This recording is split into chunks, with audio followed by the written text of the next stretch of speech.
joined by Railers Junior Hockey Club head coach Sean Bertoni. And Coach, that's a lot of hardware you got in front of you there. What a season.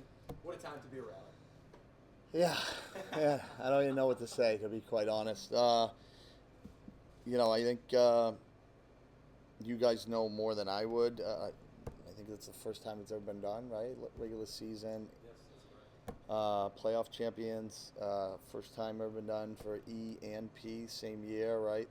I believe. I don't really know. The word that comes to mind is history, right?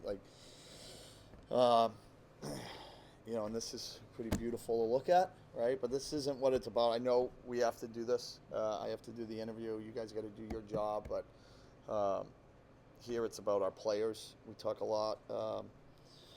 The power of silence. We talk a lot about that and us just going about our business and doing our thing. And people, whatever they have to say about our division, the way we play the game, the level of detail, the structure, etc.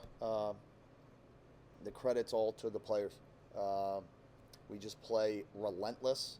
You saw it from puck drop with both the teams today. It's family first here. It always is about family. We call it family plays. We saw a lot of family plays in both games.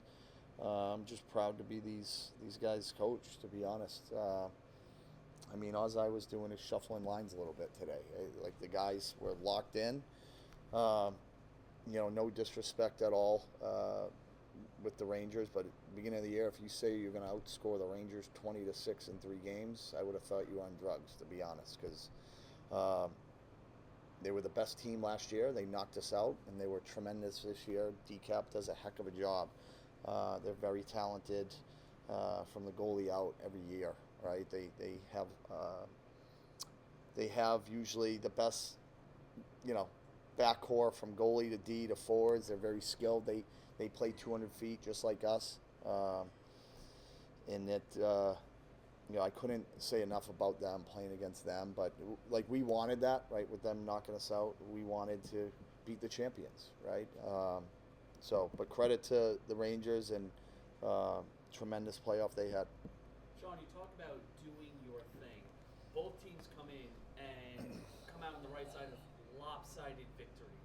What does that say about the focus of your team preparing for championship Saturday at both levels and just executing near perfectly? Yeah, I think first word comes to mind is preparation. We're very prepared. At the end of the day, though, I can watch as much film as I want and give them plays and, new face-offs, whatever it may be. But it's all about their intensity, their will to play for each other. And then, obviously, in the playoffs, you got to execute. Obviously, we did that today. Coach, with you being a goaltender, obviously one of the more important positions for you, and probably one of the more critical positions, right, for you to judge. Just talk about what Adam Casper just did. He just tied EHL postseason record for most shutouts in one postseason. We saw Stefan Kulonic the last couple of years. So just maybe give a little bit about Adam Casper and how much he just meant to your team. Yeah, I think I said it after game 2.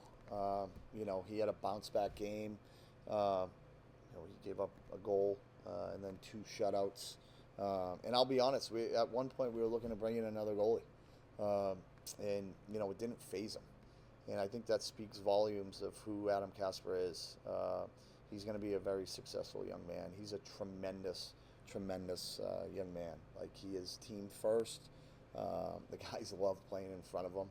I really, he thanked me for giving him an opportunity, and I said, "You're nuts, man. We loved having you. You worked your butt off all year." I couldn't be more happy because, obviously, having that goalie relationship, right? But he really is a tremendous guy, and the guys love him. I couldn't be more happy for him. And Coach, the captains of this team, and more, obviously, but those 3 all returners, teams who lost to this team last year in the playoffs, guys like Jack Wyman, Chase Clark, Corbin. What did this mean to them, and what did they mean to this organization as they age out? Yeah, again, start with Corb. Getting emotional thinking about last year for him, how hard it was for him, right? Man, sorry guys. With his dad passing, and that's something we just hugged and cried out there. I'm like, Dad's watching. he's going to have a heck of a career at Elmira. You know, obviously a little bias, but I think he is the defenseman of the league. There's a lot of good ones in this league, but he's a real mature guy, and he holds guys accountable. He was a true captain this year for us. And Chase, you know, Chase has probably come so far from when he first started here from day one. Like, he'll be honest, he'll be like, Coach, you never let me go out there for a D-zone face-off, and now he was the center. We played the entire season to shut a team down or play 200 feet.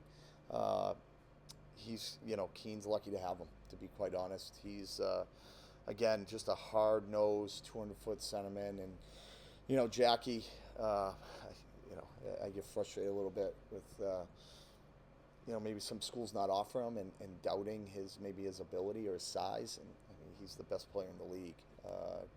You know, I know we have a lot of good ones. I thought Basin is extremely offensive and explosive, and he's quite the talent. But to play center, to play the middle, 70%, literally 70%. He took over 900 face-offs this year, which is outrageous, and he was 70%. And again, he's a guy that's going to have a hell of a 4 years in college, and you know, he's going to walk away with a degree and have a hell of a career. He's a tremendous young man, comes from a great family, like the other two as well, and I'm looking forward to watching Jackie play college for sure. Just one more question, I guess, about the game itself. Get a shorthanded goal, you know, good penalty killing, good all-around defense. Would you say that was one of the big momentum shifts of the game? Yeah, for sure. Their power play is pretty deadly. I was a little concerned with their power play going into today's game, watching it last night. But Jerzak, man, what a playoff he had. And, you know, Austin, it was all about confidence for him. And over this past, I'd say 3 weeks to a month, he's been playing with a ton of confidence. Chase Carney, great play, great decision, right? But you know, we work a lot on our PK, and we take a lot of pride in our penalty kill and in our shorthand. And it starts with our goalie, but we just defend so hard. And that was certainly such a momentum play, scoring that goal on shorthanded. Coach, I gotta ask you. Sorry to strike the emotional chord again, but with losing big coach last year, he's definitely watching. How does this feel to get it for him? Yeah, it's tremendous. We hung up a picture on the bench, and I'm like, he's looking over us, right? Greatest mentor I could ask for. Taught me so much. I'm very appreciative of not only the big guy up there, but Matt and Mike 3 and Christina and everything the Odessas have done for me and given me the opportunity here. You got to stop doing that.